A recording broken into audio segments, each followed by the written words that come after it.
1812, and I died in 1865. When I was a child, I was a slave on a plantation owned by a Greenberry Ridgely.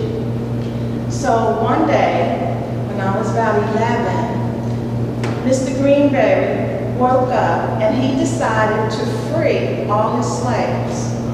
He said he found the Lord, and we thank the Lord. However, he also decided to keep me and give me away to his son, Nicholas, who was about to be married to a Miss Jane Vincent. And so he did.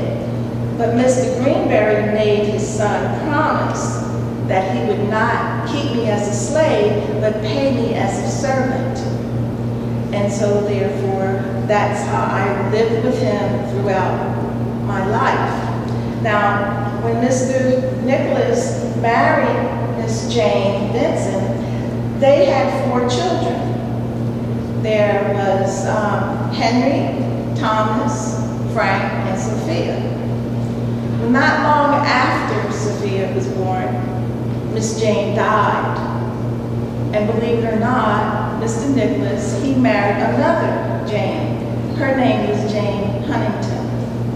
And they had 9 children. Yes, he had total 13 children. Now his children with her was Charles and Julia and William, Anne, Mary. There was Henderson, Jane, Jack, and Octavia. Well, needless to say, my hands were full. Raising 13 children, which is what I did, was not an easy task. But Mr. Nicholas told me that I no longer had to consider myself as a slave.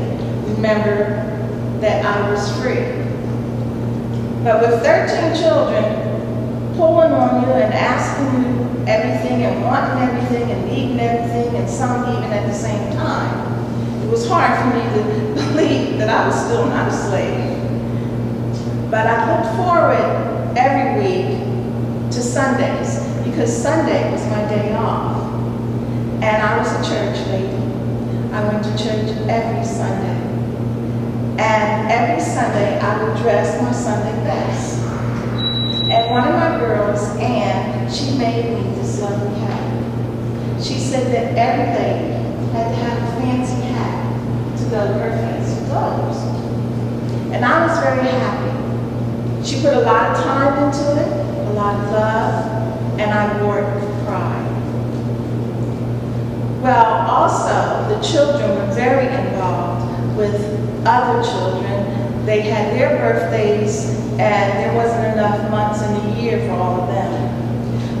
And they never wanted to celebrate the same time to have 2 birthday parties and share. They all had to be individual and have their own. And that's what we did. Plus, they visit and they socialize with other children of elite people in Springfield. Mr. Nicholas, he was a banker. And he served and supported and sponsored many of the politicians. And also Mrs. Ridgely, she had host dinners and social parties as well. So every Sunday, I looked to get away from it all. And I attended a church here in Springfield. It was the first Colored Baptist church. It was built in 1838, and it remained there. It changed its name in 1865 from the first Colored Baptist church to the Emancipation Church. And it did remain there until it was 1970, believe it or not. There was an accident, a car accident, that ran right into the building and destroyed it. So, also, Mr. Nicholas, he was a railroad owner. He owned part of the railroad from Maridosa to Springfield, Illinois.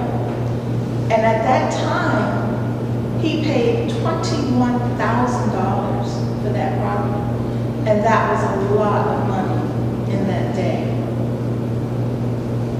So I would say that from the saying of many years ago, they would say that if you were born of a slave woman, if your mother was a slave, even if your father was the plantation owner, you were born a slave.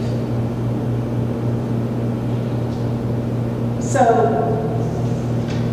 in 2019, because every year the Sangamon County Historical Society would have a cemetery ball. And in 2019, as I was going to say, they wanted to honor anyone at the Oak Ridge Cemetery who had a school named after them. And Mr. Ridgely did. That school is still here in Springfield it's 2040 North A Street. And our children in the community still attend it to this day.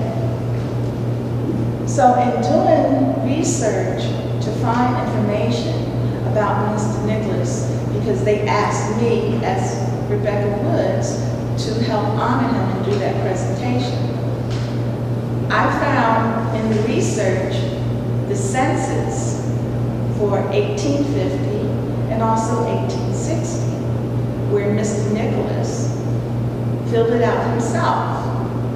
And he listed Rebecca Woods as a servant still in his home. Now I noticed in the race column, he recorded her as a mulatto. So it made me go, that might explain why Mr. Greenberry decided to keep her in the family. Because more than likely, she shared their DNA. And I also think that he told his son so that he would keep her.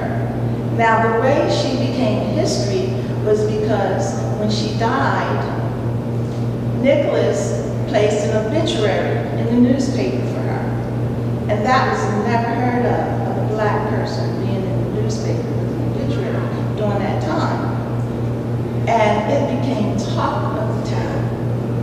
Well, not only that, but he buried me in the family plot, which at that time was in the Hutchinson Cemetery, which is now where Springfield High School stands. But in 1874, he moved all the family from the Hutchinson Cemetery to Oak Ridge Cemetery, and me included. So I was very pleased with this, and Nicholas, he was one of 13. He was the youngest of 13 children himself, and with his 13 children and all of their children, there was always visitors at the cemetery. And when they visit all of the family, they would visit me as well, because this was history where a black person was laid to rest and buried right with rich white people. They had the cemetery segregated from the rich white to the poor white to the black section, and I believe even the Jewish section. So again, I still remain there with the Ridgely family. And Nicholas Ridgely, his burial site is block 10, 134, and I am 132. So we're very close together. And actually, that's my story. And I thank all of you for listening to me, and please feel free to share my story with your friends and your family, because I believe that I